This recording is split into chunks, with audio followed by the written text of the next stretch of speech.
শেষ পর্যন্ত রাজার মতো করেই জিতলেন থালাপাতি বিজয়। দক্ষিণ ভারতের প্রধান রাজ্য তামিলনাড়ুতে নরেন্দ্র মোদীর বিজেপির প্রধান লক্ষ্য ছিল অন্তত বিরোধী রাজনীতির পরিসরে কিছুটা জায়গা করে নেয়া। কিন্তু মোদীর স্বপ্নে পানি ঢেলে থালাপাতি বিজয়ের বিরাট জয় সব হিসেব উলটপালট করে দিল। এখন এই সিনেমা সুপারস্টার হতে পারেন তামিলনাড়ুর মুখ্যমন্ত্রী। অন্যদিকে বিরোধী রাজনীতির প্রধান মুখ হতে পারে বর্তমান ক্ষমতাসীন ডিএমকে, যা আরও পিছিয়ে দেবে বিজেপিকে। একজন সুপারস্টার, একজন আইকন, তামিল সিনেমার থালাপাতি বিজয়। মাত্র 2 বছর আগে প্রতিষ্ঠিত তার দল তামিলাগা ভেত্রি কাজাঘাম, সংক্ষেপে টিভিকে। এটি হতে যাচ্ছে একটি যুগের অবসান এবং আরেকটি যুগের সূচনা। সিনেমার নায়ক থেকে মুখ্যমন্ত্রী হওয়ার পথে থালাপাতি বিজয়। এই সম্ভাব্য বিজয়কম্প এর পেছনের বাস্তবতা কি? কিভাবে একজন অভিনেতা রাজনৈতিক শক্তিতে পরিণত হলেন? কেন দুর্বল হয়ে পড়ল পুরনো শক্তি? এবং এই পরিবর্তন ভারতের বৃহত্তর রাজনীতিতে কি প্রভাব ফেলতে পারে? তামিলনাড়ু বিধানসভার মোট আসন 234। সরকার গঠনের জন্য প্রয়োজন 118 আসন। প্রাথমিক ট্রেন্ড অনুযায়ী টিভিকে এগিয়ে রয়েছে প্রায় 100 থেকে 104 আসনে, ডিএমকে এগিয়ে প্রায় 50 আসনে এবং এআইডিএমকে জোট এগিয়ে রয়েছে প্রায় 70 থেকে 80 আসনে। এই সংখ্যাগুলোকে যদি বিশ্লেষণ করা হয় তাহলে 3টি গুরুত্বপূর্ণ বিষয় সামনে আসে। প্রথমত, কোনো একক দল সরাসরি সংখ্যাগরিষ্ঠতা পায়নি, যার অর্থ জোট বা সমর্থন রাজনীতি গুরুত্বপূর্ণ হয়ে উঠবে। দ্বিতীয়ত, থালাপাতি বিজয়ের দল টিভিকে যদি একক বৃহত্তম দল হয় তাহলে সরকার গঠনের ক্ষেত্রে তারা প্রধান দাবিদার হয়ে উঠবে। তৃতীয়ত, ডিএমকে এবং এআইডিএমকের ঐতিহ্যগত আধিপত্য প্রথমবারের মতো বড় ধাক্কা খেতে যাচ্ছে।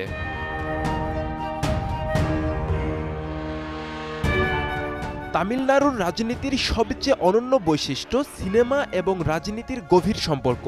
এখানে সিনেমার নায়করা শুধু বিনোদন দেন না, তারা মানুষের আশা আকাঙ্ক্ষার প্রতীক হয়ে ওঠেন। এই বাস্তবতা থেকেই উঠে এসেছে একাধিক রাজনৈতিক কিংবদন্তি। এম.জি. রামাচন্দ্রন তামিল সিনেমার সুপারস্টার থেকে মুখ্যমন্ত্রী এবং 3 দফায় ক্ষমতায় ছিলেন। জয়ললিতা জনপ্রিয় নায়িকা থেকে 6 বারের মুখ্যমন্ত্রী, দীর্ঘদিন এআইডিএমকের নেতৃত্ব দিয়েছেন।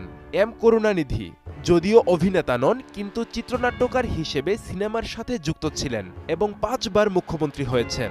এই ধারাবাহিকতা দেখায় তামিলনাড়ুতে স্টারডম শুধু জনপ্রিয়তা নয়, এটি একটি রাজনৈতিক পুঁজি।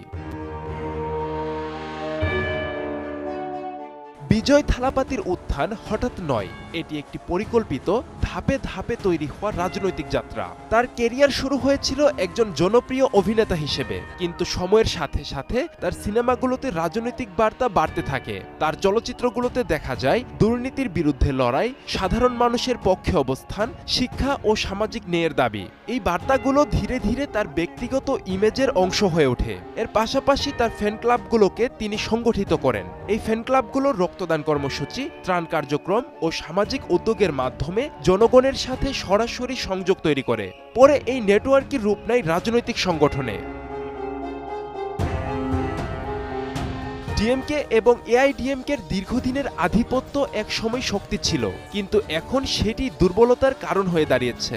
কারণ দীর্ঘদিন ক্ষমতায় থাকার ফলে অ্যান্টি ইনকামবেন্সি, দুর্নীতির অভিযোগ, পরিবারতন্ত্রের সমালোচনা ও নেতৃত্বের পরিবর্তনে অস্থিরতা তৈরি হয়েছে। বিশেষ করে জয়ললিতা এবং করুণানিধির মৃত্যুর পর 2 দলই ক্যারিসমাটিক নেতৃত্বের ঘাটতিতে ভুগছে। এই শূন্যস্থান পূরণ করেছে থালাপাতি বিজয়। বিজয়ের কৌশল ছিল অন্যদের থেকে সম্পূর্ণ আলাদা। তিনি সরাসরি আক্রমণাত্মক রাজনীতি করেননি, নিজেকে পরিবর্তনের প্রতীক হিসেবে উপস্থাপন করেছেন। ডিজিটাল মিডিয়া ব্যবহার করেছেন, গ্রাসরুট লেভেলে কাজ করেছেন। সবচেয়ে গুরুত্বপূর্ণ, তিনি তার স্টার ইমেজকে রাজনৈতিক বার্তায় রূপ দিয়েছেন। তামিলনাড়ুর জনসংখ্যার বড় অংশ তরুণ। এই তরুণদের বৈশিষ্ট্য, তারা সোশ্যাল মিডিয়ায় সক্রিয়, তারা দ্রুত পরিবর্তন চায়, তারা পুরনো রাজনীতিতে আগ্রহ হারিয়েছে। এই প্রজন্মের কাছে বিজয় একজন অভিনেতা নন, একজন আইকন। এই আবেগই ভোটে রূপ নিচ্ছে। তামিলনাড়ুর ভোটাররা আগে দলভিত্তিক আনুগত্যে অটল থাকতেন, এখন সেখানে দেখা যাচ্ছে ইস্যুভিত্তিক ও ব্যক্তিকেন্দ্রিক ভোটিং প্যাটার্ন। এই পরিবর্তনই বিজয়ের মতো নতুন শক্তির জন্য জায়গা তৈরি করেছে। আরেকটি গুরুত্বপূর্ণ দিক হল তামিলনাড়ুর রাজনৈতিক সংস্কৃতিতে ক্যারিসম্যাটিক লিডারশিপের গুরুত্ব।